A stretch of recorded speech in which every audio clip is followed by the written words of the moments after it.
Hello, and welcome to Radio NIGP. Well, the countdown is on to the 80th Annual NIGP Forum in Denver, Colorado. Starting on July 27th, the in-person and virtual conference will again provide countless opportunities for professional development while also recognizing excellence in our profession. Does your agency take the time to recognize excellence in what you do? This episode will dig deeper on that subject. So grab your drink of choice, sit back, and enjoy this episode of Radio NIGP.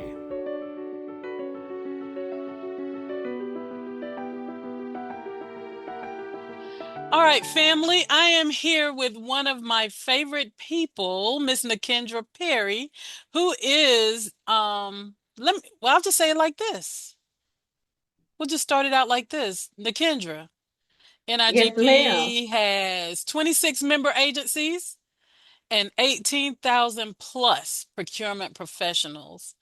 And today you are Procurement Specialist of the Year, the I one am. out of the 18,000. I am. Congratulations, Nikendra. Thank you, ma'am. Thank you. Thank you. So I, grateful. I think about how new you are, right? So you've never been to an NIGP forum, Not in person. not in person, Not in right? person. So you've only got 6 years in public procurement, right? Uh, You did Savannah Riverside, or you did yes. Public, yes. so, 6 years in. which was yeah. Yep. So still very green to the Yes. profession and to the social networks. And here you sit, not somebody who knew all of the powers that be, not Nope. somebody who was in any cliques, but here you are of Nope. 18,000 people, the NIGP Specialist of the Year. It reminds me, and I'm talking too much, it reminds me a lot of when I won it, right? I didn't know anybody. I was just Yeah. working at the chapter level. Tell me what it means to you, because I know what it meant to me to come out of the blue, that you're being honored at the national level for work that you're doing at the local level. I am honored. It's a privilege. I feel like my work ethic, my work is the reason I'm here. People saw the effort. They saw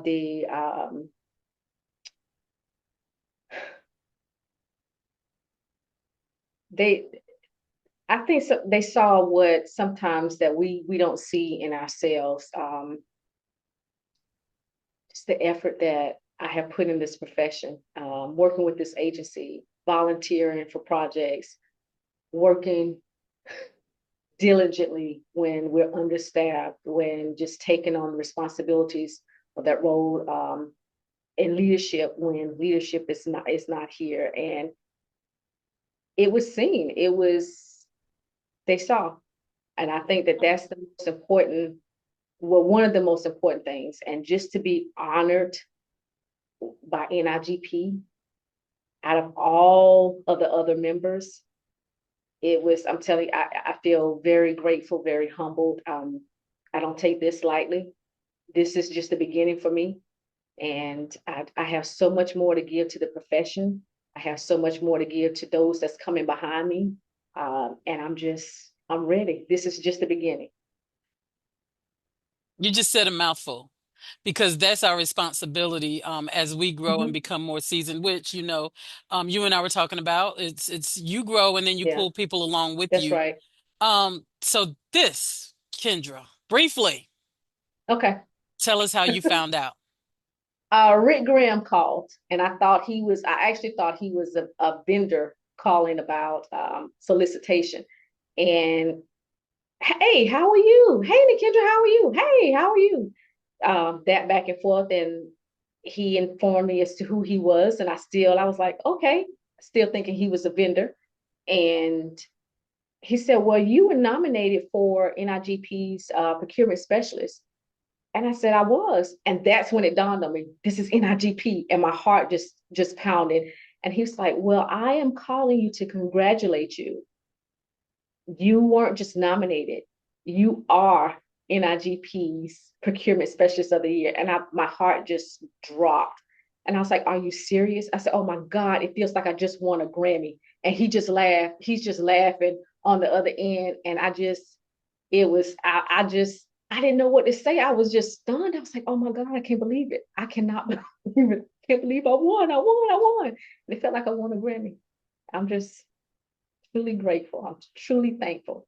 I really Well, am. from the outside looking in, as someone who's watched you grow, right? I tell the Yes. story about that day you walked down to my office and said something about having to get a responsibility check. And I said to you, do you remember that conversation? Yes. Do you, You asked if I knew what responsibility was, and I was like, no. Like, he's like, okay, let's okay, have some let's conversations, have some right? conversation. So to see you go from there 6 years ago to where you are right now, I'll say this, Nikendra, integrity that's unmatched, professionalism that is over the top. Nobody, can touch you on that. Now you have all this knowledge behind you. What is next for you, Nikendra, in public procurement with professional development? What are you doing next besides Disney? We're not going to Disney. Besides this, um, I am actually, I'm currently studying for my certification. I am mentoring those, the newer or the greener procurement professionals coming in to the agency. And I'm also instructing classes now. Mm. Yes, yes, yeah. So I'm still thinking about what where I would like to volunteer. So I see me volunteering somewhere. I just don't know where yet. I'm thinking maybe more on the mentoring side. I think that that's very important because I had such good mentors when I first came aboard, and it means to have seasoned procurement professionals kind of take you along and show you how to procure the legal way Right. and not just trying to get something done just to put a contract in place.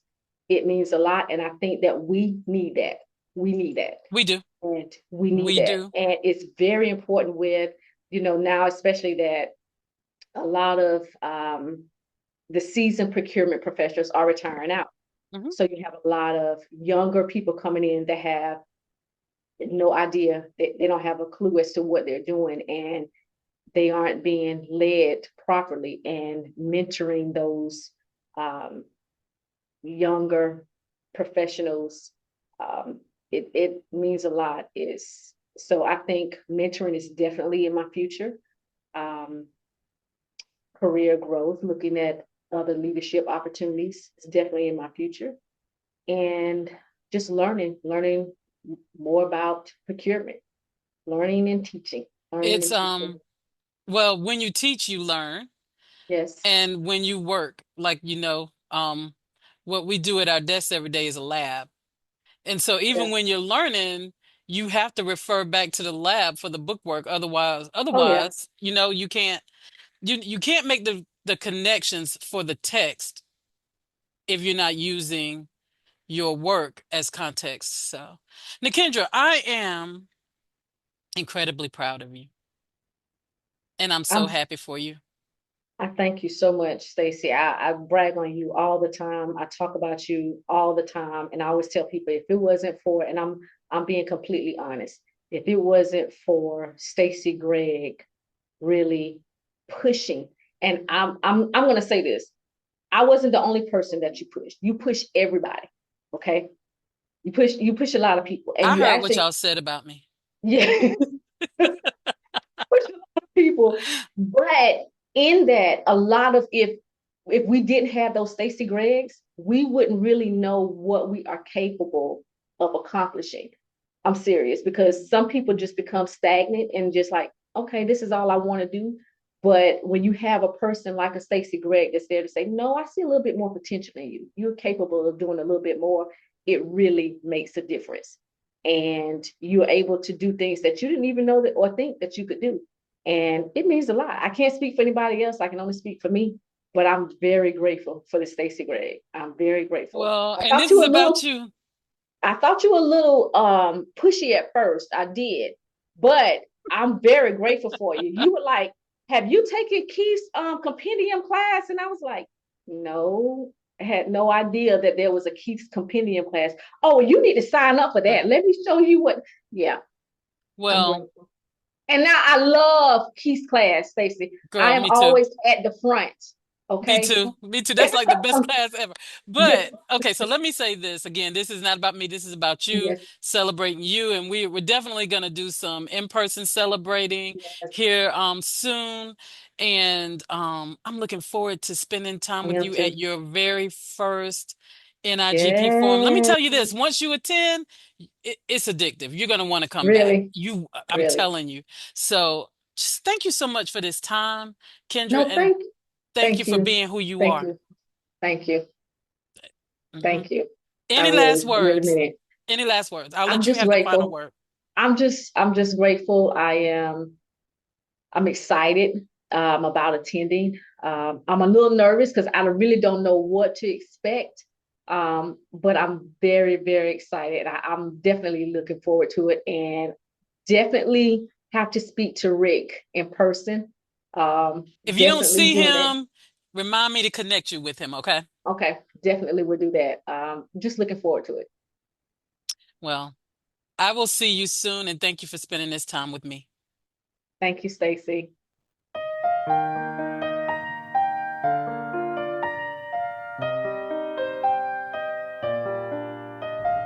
Hello, this is Charlie from the great state of Ohio, and I am with the NIGP Talent Council and also a member of Radio NIGP. And it was asked to put some things together about our good friend Rick Grimm, who will be retiring at the end of this year. Wow, 25 plus years, that's crazy, Rick. I was told to keep it clean. For those that don't know me, that is really hard to keep it clean and professional, but I will do that. Rick, you are the best. You are a great mentor. You will be truly missed. You are a fantastic leader. I know NIGP members as well as your team at NIGP will truly miss you. We will all miss you. And the next time you're here in the great Cleveland, Ohio, give me a call. We'll stop and go to the Hofbrauhaus and have a great meal and a beer. Cheers, buddy. The best of luck.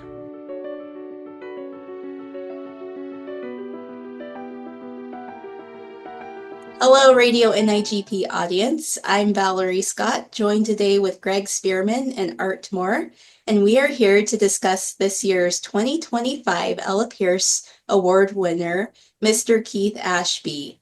And Keith has been involved in the profession for many years and has been a really important presence in both NIGP as well as the local chapter here in Colorado, RMGPA.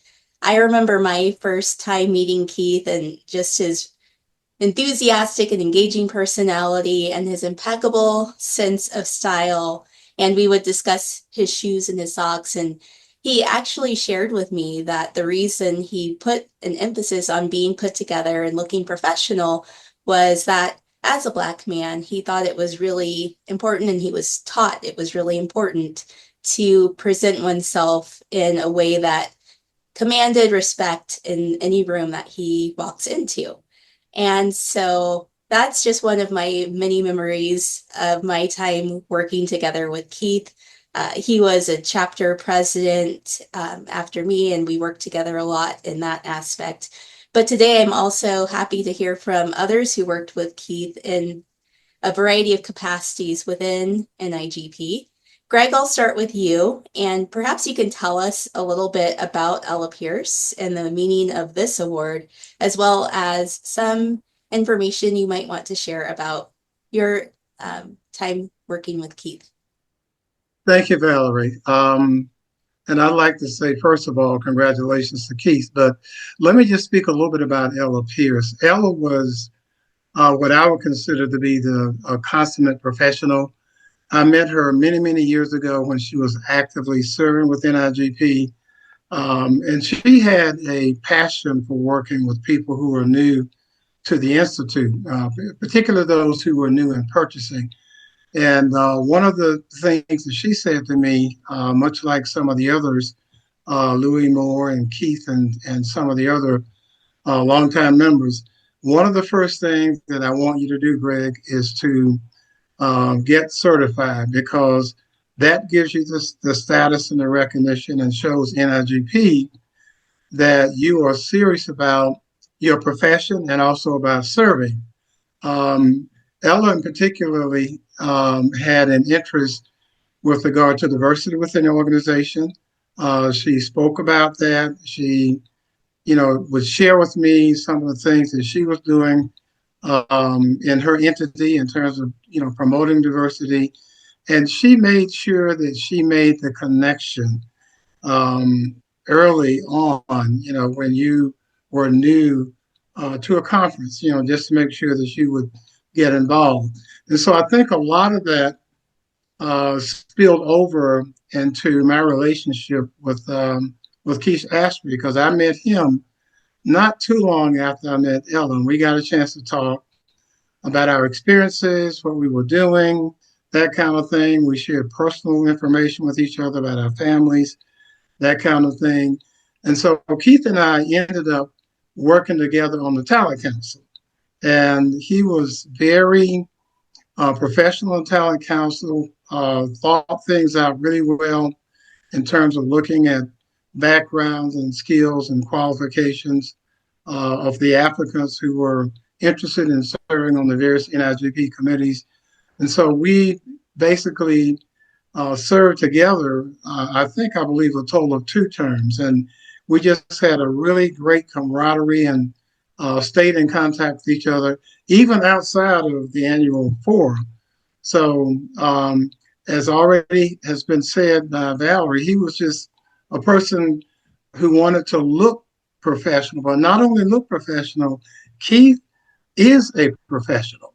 And so I really admired him for that, because he carried himself in such a way that people knew that this is someone who was really serious about what he's doing. And he's not only just talking the talk, but he's also walking the walk.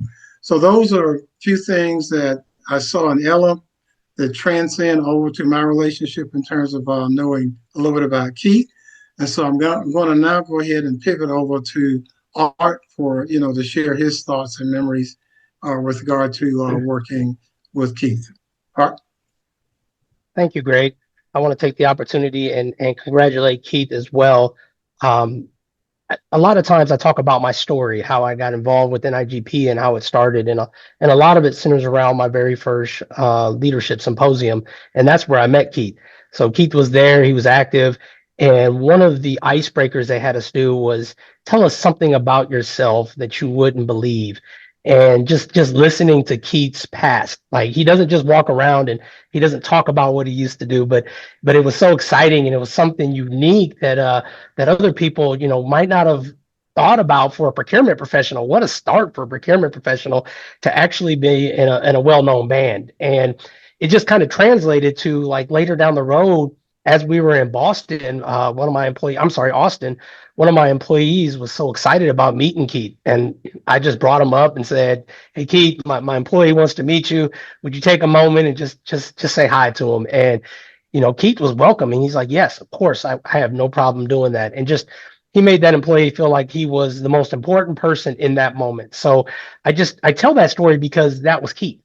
And it transitioned over to when I joined the Talent Council with Greg and Keith. And as they transitioned off, Keith made it a point to pull me to the side and say, "Look, you have to continue what we started. You have to continue to make people feel welcomed," to the point where C. Armstead, who used to be a thought leader on the Talent Council, would say, "See it and be it."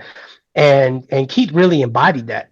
And he really kind of instilled that in me prior to even hearing those words from C, and going a step further, pushing me to look to be the Talent Council chair. So, Keith was very instrumental in pushing me forward and allowing me to have the impact, which also allowed me to then receive this prestigious award. So hearing Keith's name being said in the same words as Ella Pierce and myself when it comes to this award is just exciting. So I'm excited to see it. I'm happy for Keith, and I'm glad he's being recognized. Valerie? Thank you. Thank you both for sharing your reflections of your time working with Keith and on the Talent Council. I do love this aspect of he had this really exciting background. He had this really exciting past, but that was never center stage. He was always about, spotlighting other people and making other people great. And that is one of the wonderful reasons that we are super excited to honor him this year and let everyone hear a little bit about the impact Keith Ashby has had on this profession as a whole and how he has inspired the next generation of leaders. And with that, we thank you so much, and hopefully we'll get to see many of you at the forum.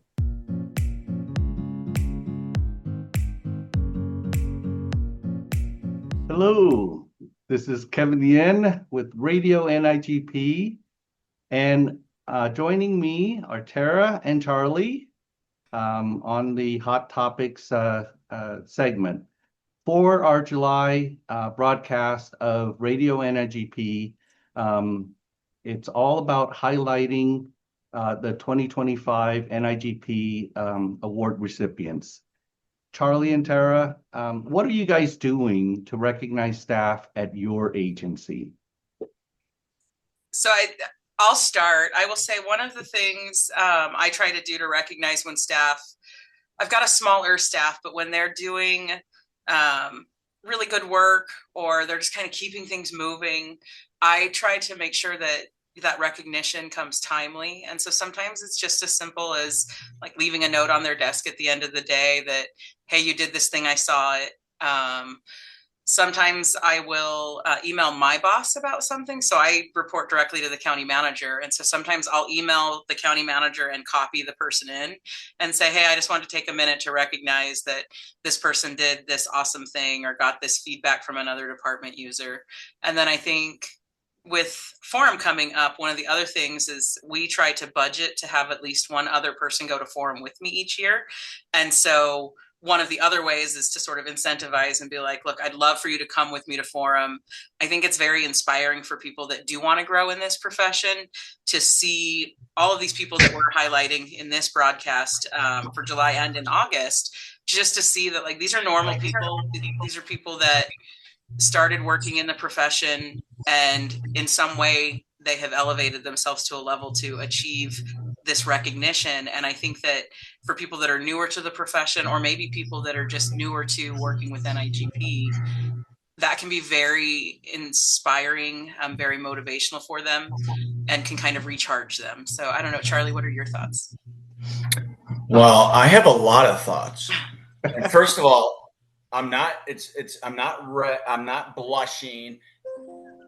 Here in Cleveland this week, we're like in a heat dome and we're hitting, I know Arizona's 100 and some degrees, whatever, dry heat, whatever. We have 90 plus, 80% humidity. I feel like we're actually hotter than a lot of cities and stuff down in Florida. It's just been insane. So I've been out mowing, and that's why you see red. It's not because I'm blushing. Anyways, get a little laugh out of that. So yeah, in the past, first of all, forums coming up is so exciting, and we do recognize a lot of our colleagues are the professionals that are in public procurement, which is an awesome thing because there's a lot of volunteers, right? That's what helps run an IGP and everything else we do. So we do recognize those folks. But what have I done in the past with my organization? And it's small things, kind of like what Tara said. I may send a thank you note. Hey, thanks, you did a great job over the last quarter. I may give them some of this too, some cash, because they always like the cash as well. No, joking. But maybe it's a small gesture of buying them lunch for a day.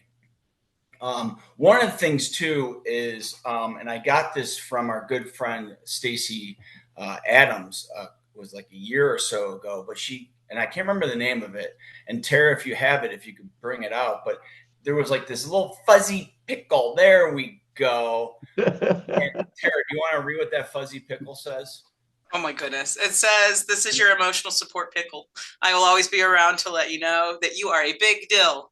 Oh, So, it's silly, it's fun, it's cute, but it's just I got those for my staff in the past, and first they're like, "Why are you giving me a fuzzy pickle?" And then when they read it, they thought it was a really cute thing. So it's just small gestures like that. As Tara said, sending an email up the food chain and it could be city manager, the CFO, the CEO, whatever the different ranks are. And then I always like copying that employee just so they know that I've noticed and I want to send it on to the higher up. It really is so important that we recognize staff timely. And the things that we say and do has such a profound impact on the team. How do you guys deal with maybe perception of favoritism? Can I Because take there this are one? the shiner, there's the stars, right? And you're tempted to recognize them more often, and that becomes a favorite thing. And well, if a perception of favoritism, how do you deal with that? So one of the things that I've changed, I used to, at our quarterly meetings, we would choose an employee of the quarter, and I'd ask my staff, like, email me your recommendations, and then I'll be the final decider based on the recommendations that you give. And I still do that. I still do the quarterly recognition. But leading up to that, I used to have a spot on the agenda where I would go through each employee and say, let's recognize that Charlie finished these NIGP classes in the last quarter. Let's recognize that Kevin got through this really difficult RFP. And I try to come up with something positive for each employee to share with the rest of the team, to be like, everybody's making progress in some way.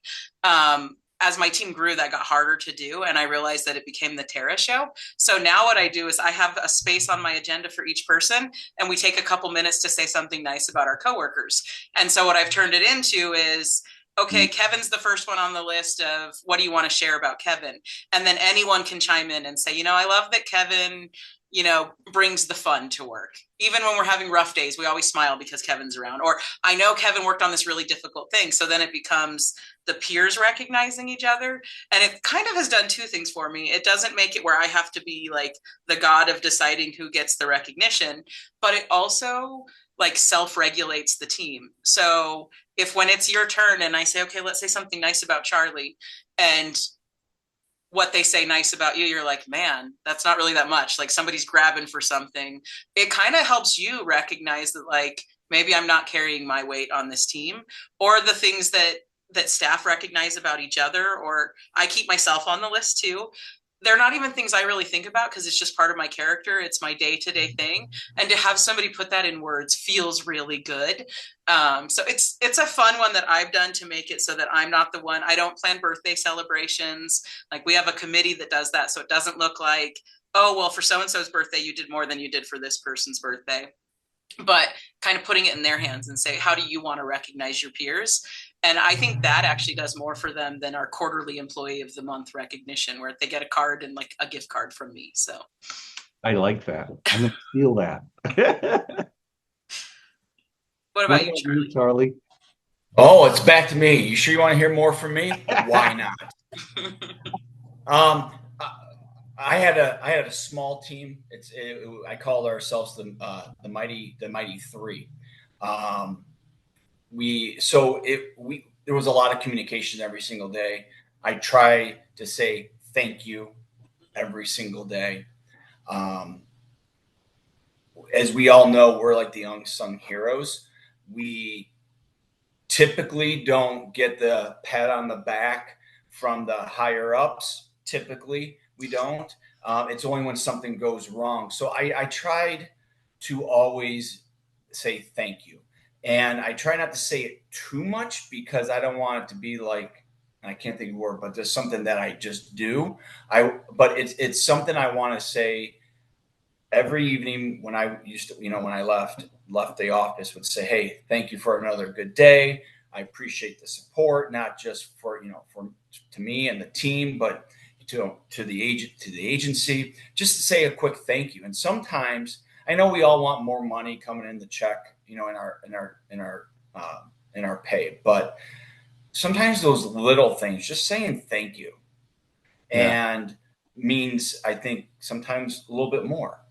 And I think when you're specific about what you're thanking someone for, that's one way to make it not seem like it's just habitual or it's meaningless. Like gratuitous. Yeah, there's the word. It's when you say like, "How are you today?"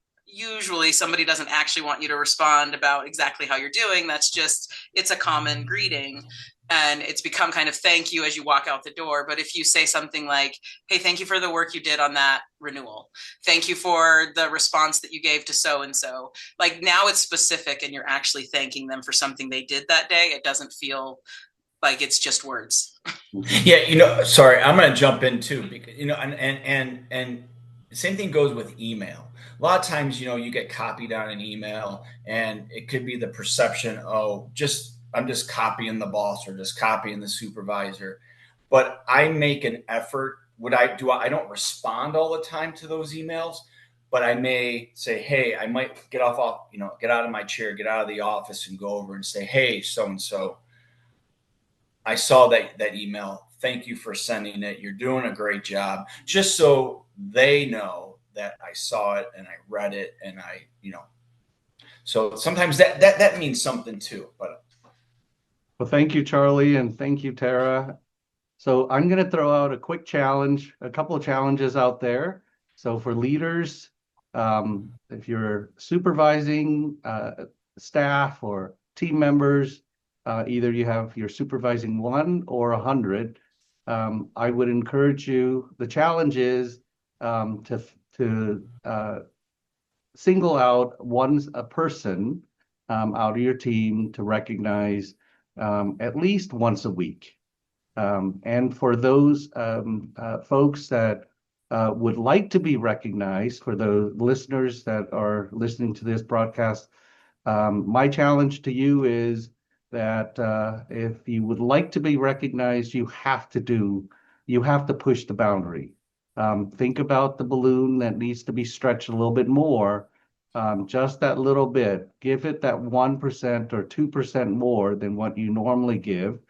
And that will will showcase you as an individual. So I would encourage you or challenge you to give 1 to 3% more than what you are currently doing. And for everyone else, thank you all for listening to Radio NIGP.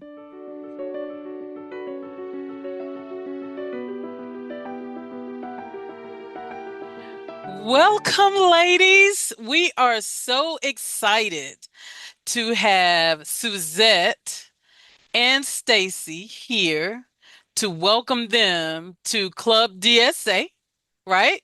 Yay! Congratulations, ladies.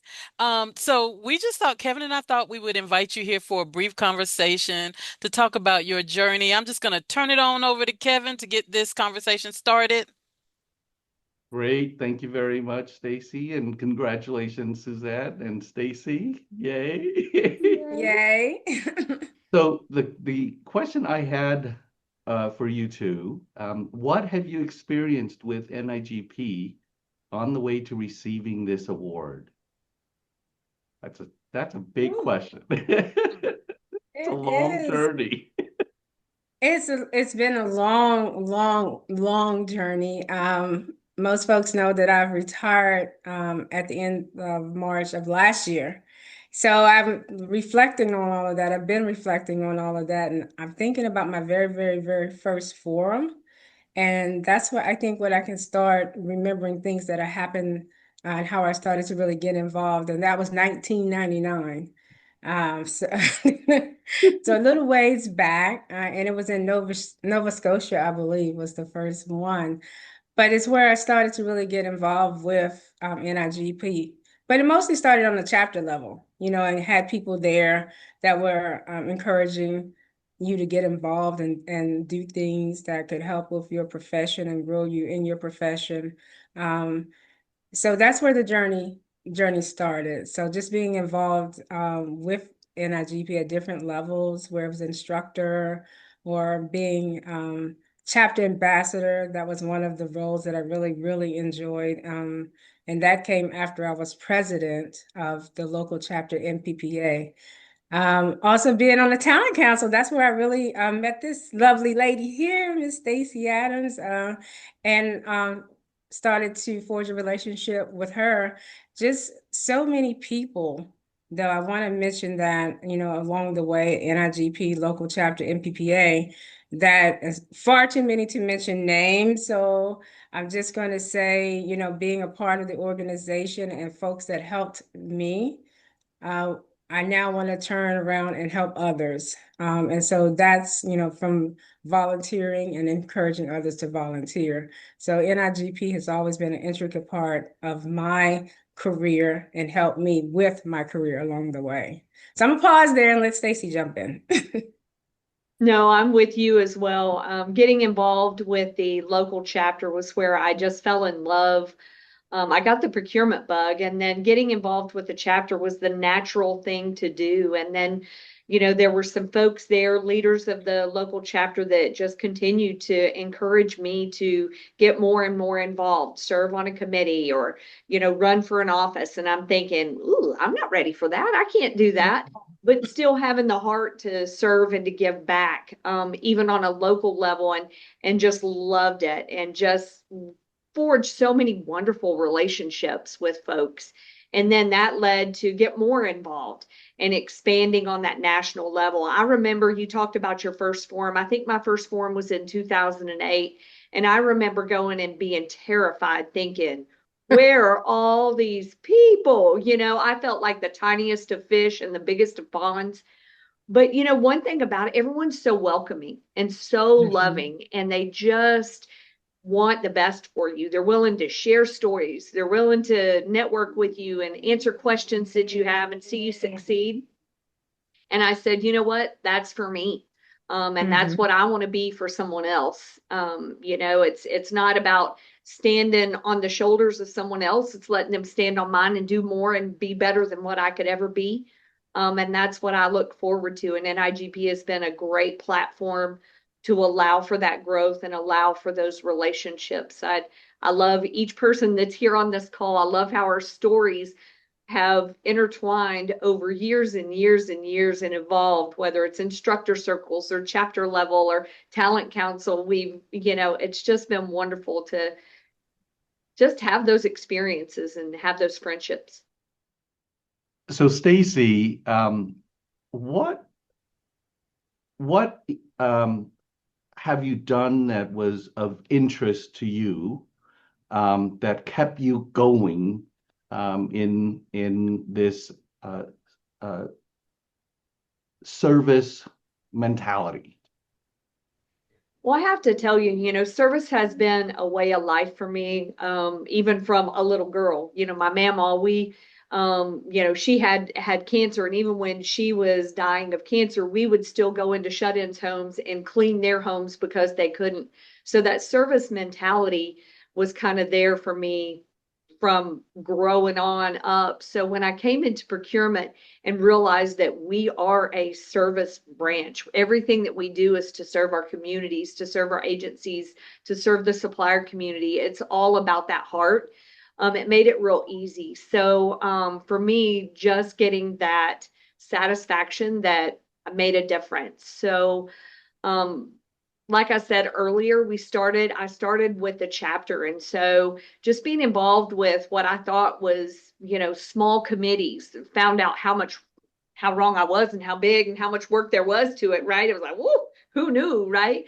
But just being able to give back from everything from decorating to an event, for one of the events, or helping to plan one of the quarterly trainings, or later presenting, working my way up, from treasurer and vice president and president of the organization, and seeing those around just continue to evolve and grow. Trying to always leave it better than you found it, if you will, Kevin, just trying to kind of do that, and always having that opportunity ahead of you that there's something more and there's more ways to give back, and just that heart of volunteerism. And then within IGP, just being willing with open arms to say, hey, come on in, we've got space for you too. Try this. If you don't like it, we'll do something else, right? Being able to, just experiment with things was just a wonderful way to help develop skills and, again, just forge those relationships and to give back in ways that I never knew was possible. Yeah, and it's amazing just to realize the impact that you made to the people that you never even met, right? Yeah. Oh, Yeah, it's funny, as an instructor, and when you record trainings or you do things, sometimes you don't even know. It's an on-demand training. I have no idea someone's taken it. And someone will come running up at form and be like, Stacy, and I'm like, help me, I don't remember your name, but trust me, I'm going to know you by the end of this, and we're going to have a relationship. But yeah, you just don't know your impact. And so that's so special about this award. That really just means the most as a service award, and recognizing that what we do has made a difference and people appreciate it. And so I'm just thrilled. So, Suzette, we're Yes. talking about witnessing the path that you took to get here, or that you walked on to get here. And I have to say it that one of my favorite Suzette things is our time together as chapter ambassadors. What most people probably do not realize is that you and I started from day one of that program together. Can you tell us a Yeah. little bit about that experience for you and what it was like to be able to go into chapters and do the work before anybody else had ever done it before?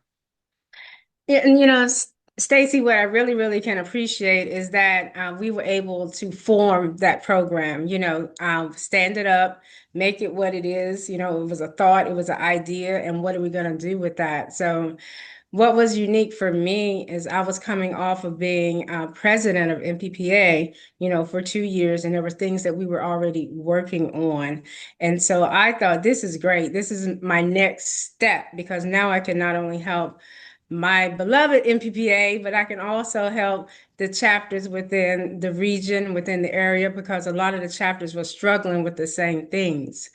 Um, and to take that a little bit further, when I became chief at Metro in that region, I had people on staff who were in all those different chapters also. So it was another opportunity for me to actually integrate and engage with all of those chapters. But the struggles, as they say, the struggles are real. How we get people, how do we grow membership? How do we get people engaged? Those things that everybody was talking about, it was an opportunity to start sharing that and sharing the information and spreading it to people that we know and that we were going to know. So being a chapter ambassador was definitely enriching for me. It also was, people would come up to you, people who knew you. You might not know them yet, but had an opportunity to start to know them. So it was definitely an enriching opportunity for me to know and learn and grow some more. So, something else you were a part of Inception. Well, let me just say this. You've had an amazing career. And if we start Thank listing you. everything Suzette Moore has done, you can't stop. She's done everything, y'all. Y'all trust me, she's done everything. Um, but something else that you helped stand up was the NIGP CPP, right? You and Yes, I were yes, together for the credentialing design team when all it was a piece of paper and a pencil, and what's going to happen when we move into pathways, and what's going to happen when we try to get a certification, and even Leader's Edge. Like, we even discussed yes. that. So tell me what that experience was like for you. Well, first of all, we were signing all these NDAs and all that. And I'm like, what's What can I going talk on? about? What can I?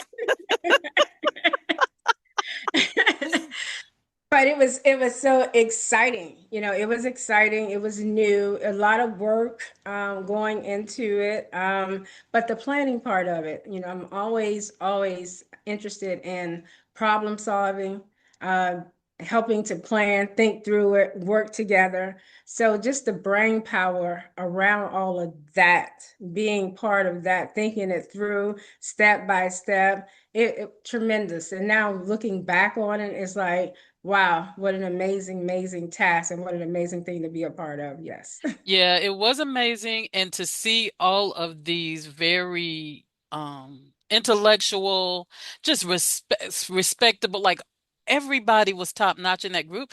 And Suzette, I say all of that to say that I consider the same of you. Like very admirable. And it's just my pleasure to be sitting here with you today and congratulating you on this. Well, thank you so much, Stacey. I'm very, very, first of all, very humbled by the whole experience. I do think I've been blessed with a very fortunate, very rewarding career, albeit challenging a lot of the times, but very rewarding. And to get this remarkable reward right now, I'm very, very humbled. So very appreciative of you also, ma'am. You are definitely on the list of folks that I would definitely thank for being part of my cohort that helped me when I needed help.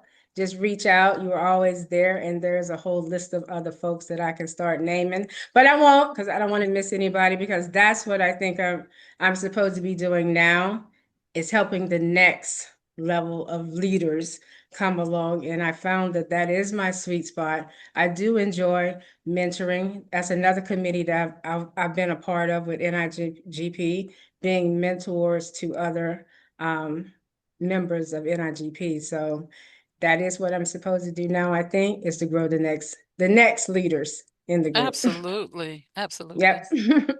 So, ladies and gentlemen, it's been such a pleasure and an honor to spend this afternoon with you all, just discussing all of these old memories that we've had together and just sharing all of our smiles and everything. Now, again, congratulations. But I'm just going to ask you if you have some final words. Suzette? Just once again want to say how humbled I am for being able to achieve this award and to get this award. I'm so thankful and blessed to be joining those that have gone before me. There's such a long list of great talent of procurement professionals, and I'm so honored to be a part of that group. I want to also congratulate Stacy. We have always often crossed paths, and we've had wonderful, wonderful interactions. And I am excited to be joining the group of DSAs with you. So I just want to say thank you for the honor. Nice. I hear that, Sue, that for sure. Such a pleasure. And I couldn't think of anybody better that I would want here to share. And just thinking about how all of our paths have intertwined over the years, and what a blessing Yes. that has been, and what an honor and a privilege to join the club. Join the club. Yay. So excited for that, and again, just humbled, and I look forward to doing everything that I can to empower and to help the next person join the club and to be a part. So just so appreciative. And I have no doubt that the both of you will do greater things in the coming years. And just to share a bit of a story of between these two ladies. I the My first impression, or the first time I met Suzette, was back in 2010, and that long ago, that's a long time. And I was so impressed with her. I think I was teaching a class, and I just felt so welcome. She seeked me out. I mean, she was like, "I've been looking for you." And I said, "Well, I'm here right now." And so anyway, and I know she was just running from place to place, but I was so impressed that she made me felt uh, very welcoming. And ever since, I mean, this woman has just been, at the top of my list of the people that I think of if I'm thinking of folks who are at the top of their game. For Stacy, it was 2018, a little bit later, and I was Barb Johnson and I were teaching instructors, and she was just, if you don't know Stacy, she has a lot of funny personality, funny side to her. And I could just listen to her accent all day. I mean, anyway, she was an amazing, amazing person in that class, and a memorable person. Now, I'm going to talk about, I know it's not part of the plan, but I'm going to talk a little bit about Stacy, the other Stacy as well. This Stacy she is, it's really tough to describe her because she is the most genuine person that you can think of, and she speaks her mind, and that is awesome. I mean, that's such a great attribute about Stacy, and if I had a sister, I want Stacy to be my sister because I know she'll take good care of me, no matter what. I would. So, and Agreed. I'm sorry, I know we kind of went off script on that a You little did. You did. This is their day. This is not about I just Stacy. wanted to share that. So,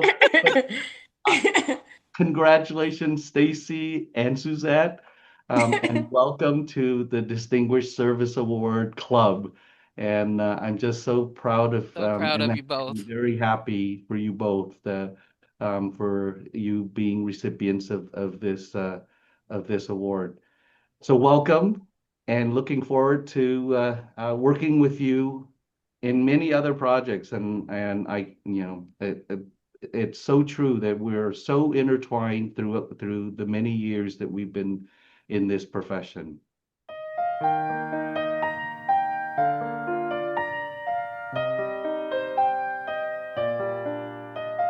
So, like I said, let's start off introducing ourselves. Go ahead, Lourdes. Oh, well, I'm Lourdes Cossum, former Chief Procurement Officer, been involved with NIGP for a while and met these lovely ladies. We've been talking about, when we met, it's been over 20 years. I cannot believe it. And Rick, We it's still been look part of my 25. life. What's that? We still Yes, look we still 25. look Oh, we good. still look fabulous. Yes, we do. Awesome. Tammy? Hi, I'm Tammy Rhymes. I was the former purchasing agent for the city of San Diego in Southern California, and now the executive director for the National Cooperative Procurement Partners. And I'm Marquita Gillespie. I was the former Chief Procurement Officer at the city of Tucson and also past president of NIGP. So, ladies, let's talk about how we all met Rick. I'm going way back in the memory deck, right? Tammy, you want to Memory start? lane. Sure. I'll start. I never met Rick when I was in public procurement. I was so busy in my job that the little bit of training dollars that I had, I used to send my people to NIGP Forum and to CAPO and to all of the other conferences. So it wasn't until I retired from the city and started in my new role that I actually started going to NIGP Forum and meeting other folks in public procurement. If I could go back in time, I would have saved some of the training dollars for me. So I could have met Rick Grimm in NIGP way earlier. That's awesome. Lourdes, how about you? How'd you meet Well, Rick? I want to say 2006, and that I was at I was a director at the University of Illinois, and we were taking a lot of trainings. And one of my team members said, "Well, now you have to run for the board." And I said, "Well, I mean, I'm too busy." And then so I just put my name in the hat, and it's just the opportunity came up, and unbeknownst to me, people were campaigning for me and ended up on the board. And that's how I met Rick, and it started a relationship through the board. And that's where I met you also, Marquita. That's right. That's right. That was a few years ago. Oh my gosh.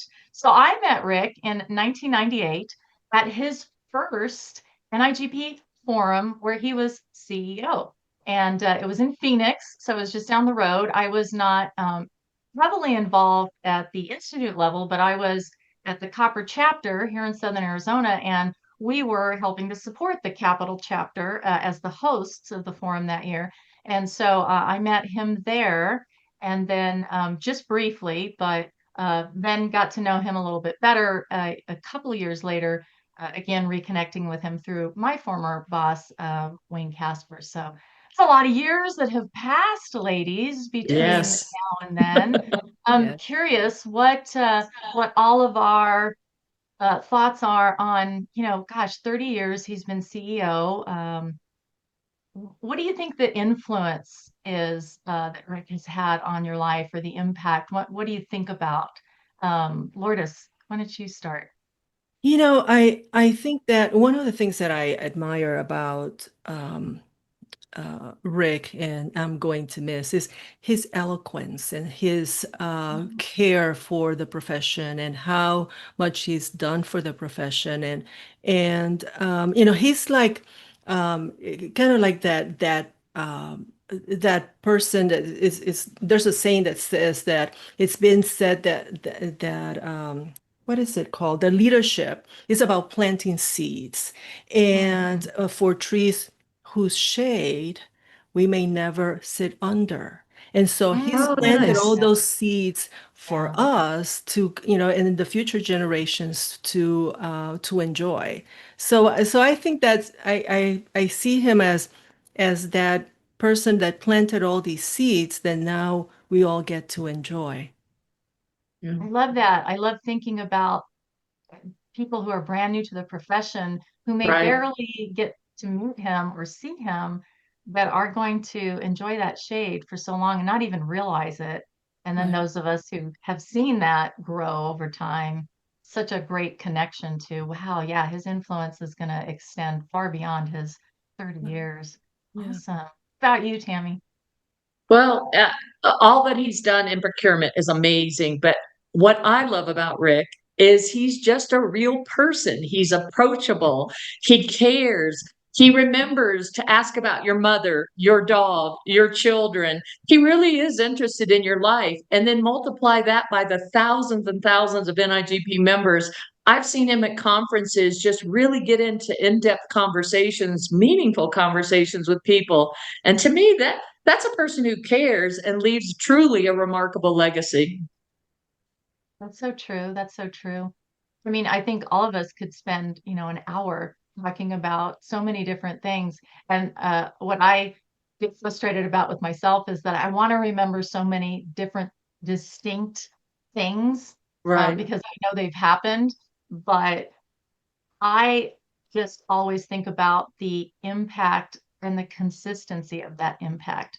And what always struck me is back in 1998, when I first met him, the impression that I had from him and how he interacted with me was no different than years later when I was on the board and president of the NIGP Yeah. board in that role. And that was no different than fast forward to today when I'm, president of NIGP Consulting, and so work more collaboratively with him in a role.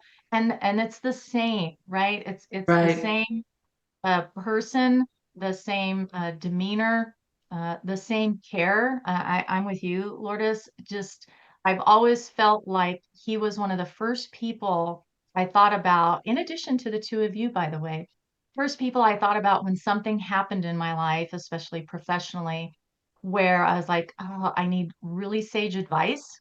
Right. I need someone to just hear me vent and then Yes. tell me where I'm off and where I'm spot on. And sometimes just someone to kind of help me work through, um, honestly, a couple of the most difficult times in my professional career. And his ability to be caring, but be diplomatic, be professional, but be very, warm and just walk through that with you, right? Walk through the valley of darkness together, kind Right. of like the three of us have Yeah. consistently the years, right? And that's probably the biggest part that I'm going to miss. But I know he'll say, "Oh, I'm always going to be available." But I'm Right. sure he doesn't want 100,000 of us reaching out to him in his retirement. So be forewarned, Rick. Well, he is moving to Colorado when he retires, so he'll be 5 hours away. So I might do a drop by. Yeah, we know where you're going to live, so don't be surprised if we're on your doorstep. Yeah, that's great. Well, let's maybe share with him a direct message as we close this out. Tammy, you want to go first? Yeah. Rick, I will miss you. You and I don't always agree, but we're both passionate about what we care about. And we always come together for a solution or a process that benefits the public good. So I always appreciate you pushing back and telling me when you think I'm wrong, because it sometimes makes me become a little reflective and think, well, maybe I should do this a little different. So I appreciate you being real with me all the time. Awesome. Lourdes? I love that being real, what Yeah. Tim said. Unlike both of you ladies, I have maybe worked the least closely in terms of close proximity with Rick, but I yet, I do admire his, the deep respect that he has for the procurement profession and in the professionals. So I'm going to speak on behalf of those that Rick, you've inspired from near or afar. So thank you for leading with purpose and leading leaving the profession in a better shape than you found Oh, it. wow. Yeah. So true, so true. Those are both awesome, and I wholeheartedly agree. I guess I'll add to that, Rick. With emotional, this is funny. I was thinking about this when we were talking about doing this, and I thought, I'll be able to keep it together. And here I am getting emotional. But Rick, you've been an incredible friend and colleague and leader and mentor in my life. I say that both for my professional life and my personal life. I can't imagine having gone on this journey without having you as a partner. Thank you for being caring and supportive and such a beacon in our profession.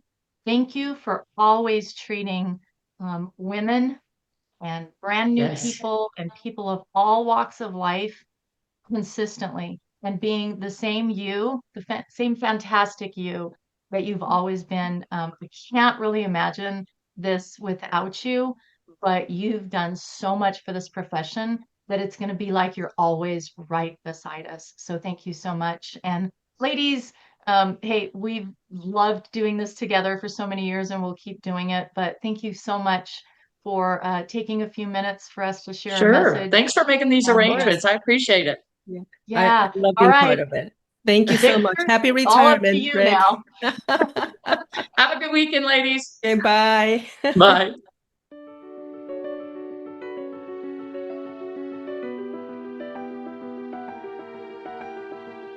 Hi, thank you for joining us. I'm Penny Owens. I am an alumni of the Radio NIGP staff, and I have the privilege today to talk to Mr. Terry McKee. He is the procurement director for Knoxville's Community Development Corporation, and he is NIGP's 2025 award winner for the Integrity Award. So, Terry, thanks for joining us today. I have a question I kind of want to dig into and see what your thoughts are, and want to talk about kind of what experiences introduced you to NIGP and retained your interest in the Institute all these years. Sure, glad to be here, Penny.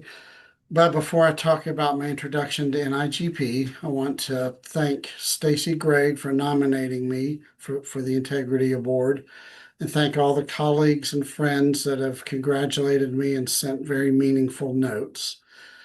The fact that Stacy thought enough of me to nominate me is very meaningful and astounding. Actually astounded me a lot.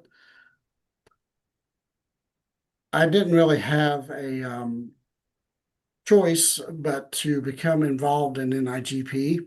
When I started my public procurement career in the last century, 1988, my boss in my first job, Joe Hamby, introduced me to NIGP and NIGP chapters such as ETPA and TAP. And he didn't really present it as an option, but more as a simple fact of procurement life. He's expected that I would be involved, and it worked out that I have been involved for 37 years. When I joined NIGP, I didn't really understand what NIGP was or what chapters did. And through the decades, I've learned a lot about NIGP and its operations by serving on committees and teams and councils and watching NIGP grow. And that is probably what has kept my interest in NIGP is its constant growth and evolution and the fact that it continues to strive to reach the needs of us public procurement practitioners. And over the decades, and particularly after Rick Grimm was named NIGP's CEO, NIGP has exploded with programs, outreach, and much broader member governance through councils and boards. In the old days, NIGP pretty much had a very small board and they made all the decisions.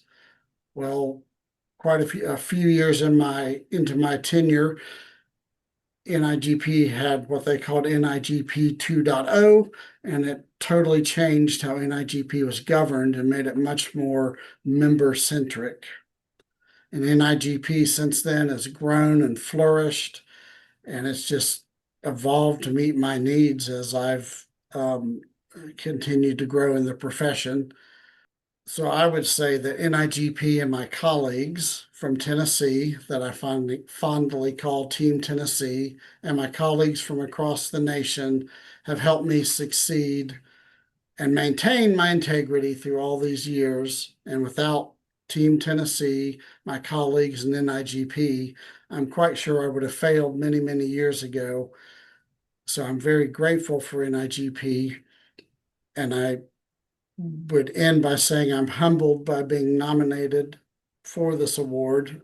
People don't understand how humbling it is for me, and then to receive the really kind comments from colleagues that I know.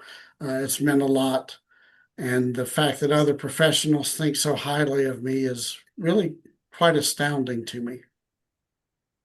Well, Terry, I can attest to so many of us who believe that.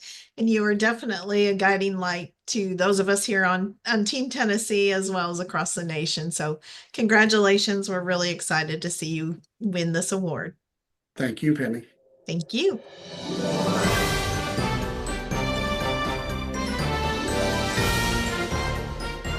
Greetings, viewers.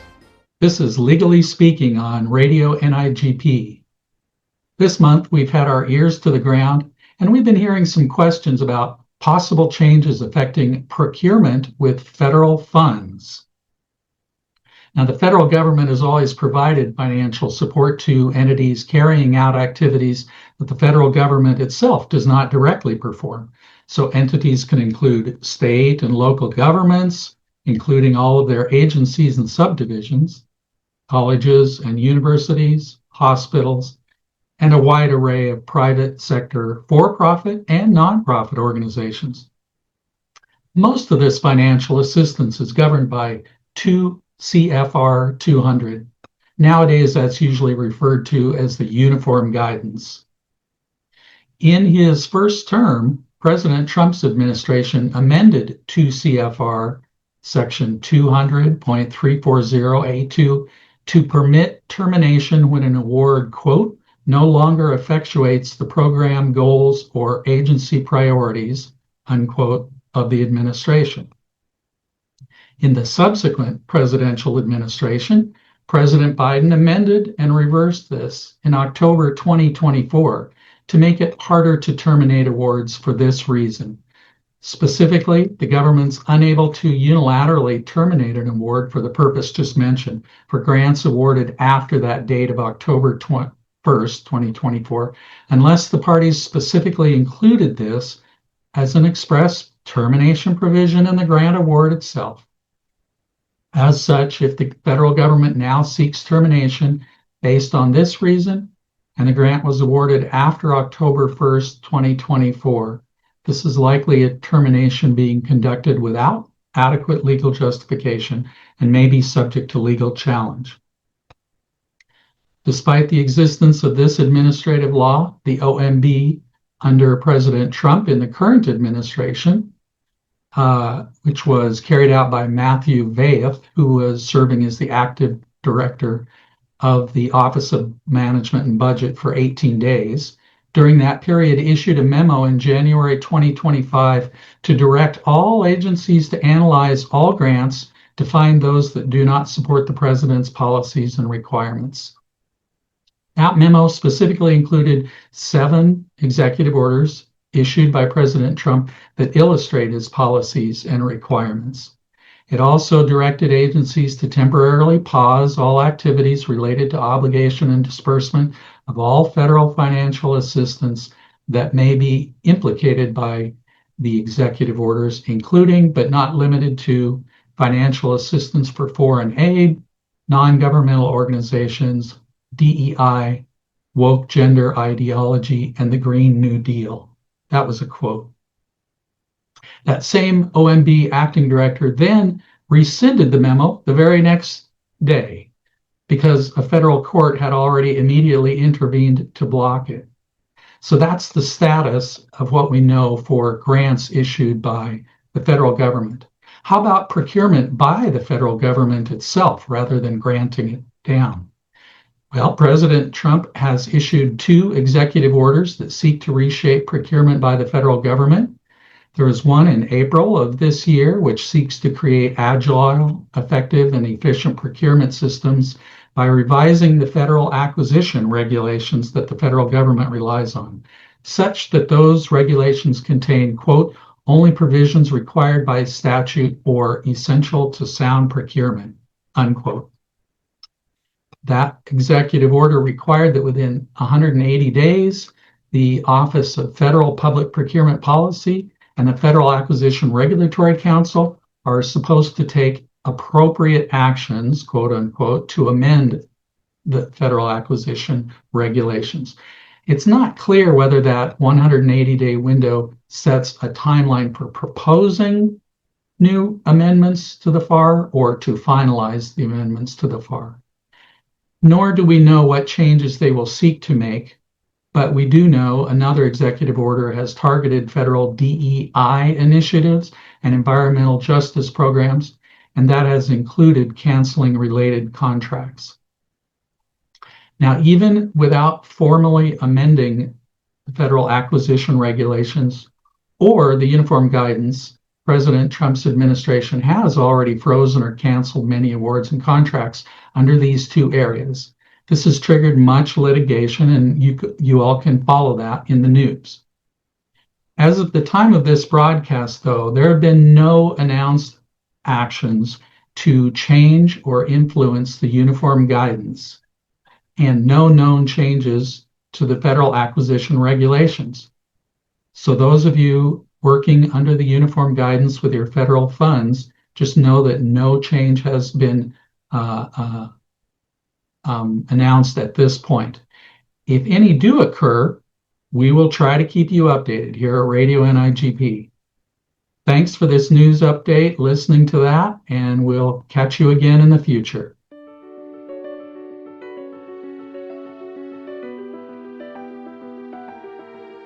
Hello, everyone. I'm Christy Bardo with Radio NIGP, and I have the pleasure of interviewing this year's Leadership Award winner, Cheryl Mankey.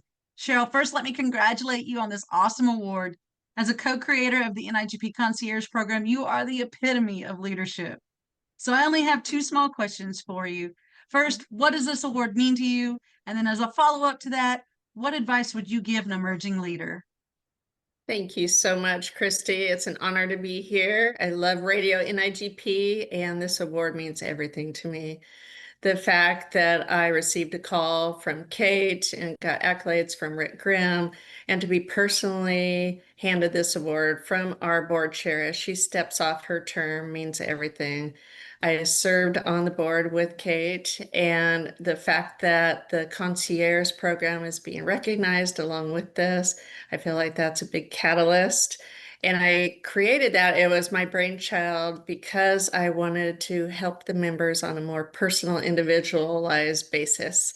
And I felt like this was a program that could help us do that. NIGP is such a huge organization for supporting our members, and being recognized as a leader in that space is a career goal. So I am thrilled and honored, and it brought me to tears when she gave me that call. That's awesome. So what advice would you give an emerging leader?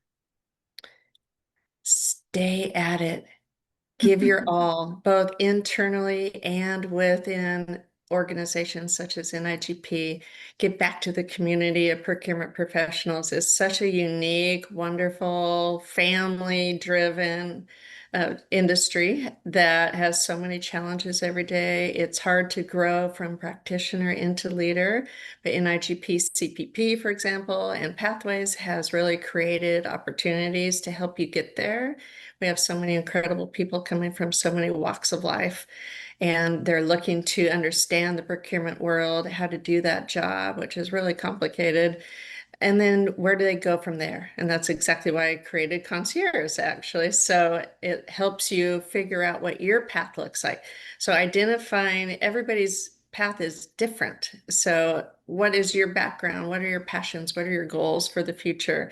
And just keep leaning into those and working toward that, and leaning into others that have gone before you on this journey, really making sure that you're turning to your peers within your local chapter, within your organization, at the national level, at forum.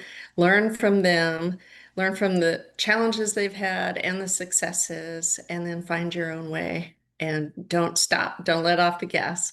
And that really giving back, volunteering within the NIGP or other organizations really makes all the difference. It gives you those connections and that energy from volunteering that you can put back into yourself and your own organization and your team. So keep growing.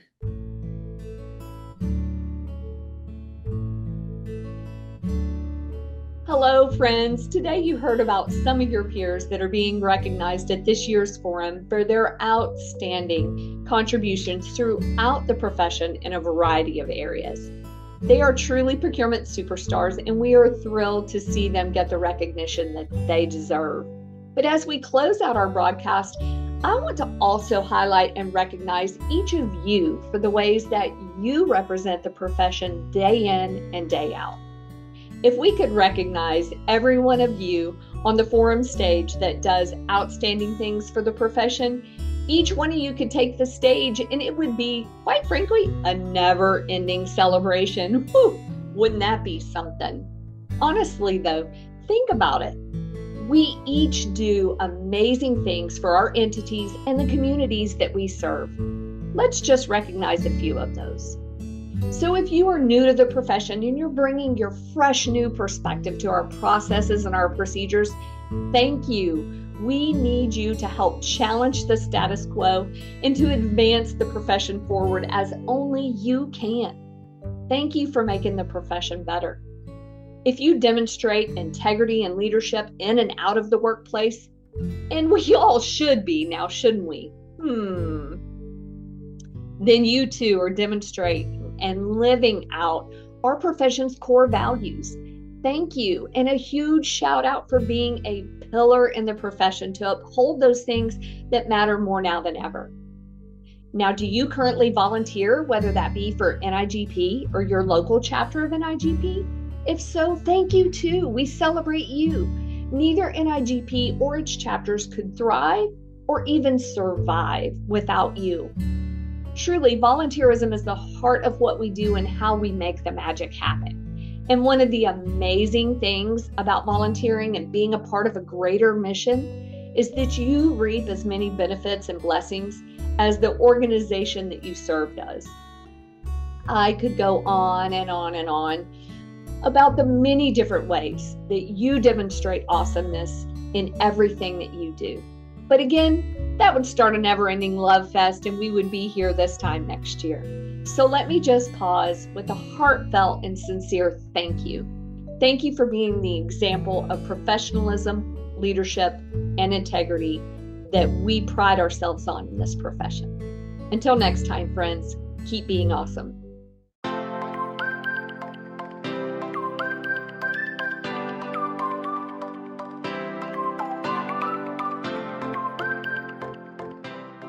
Wow.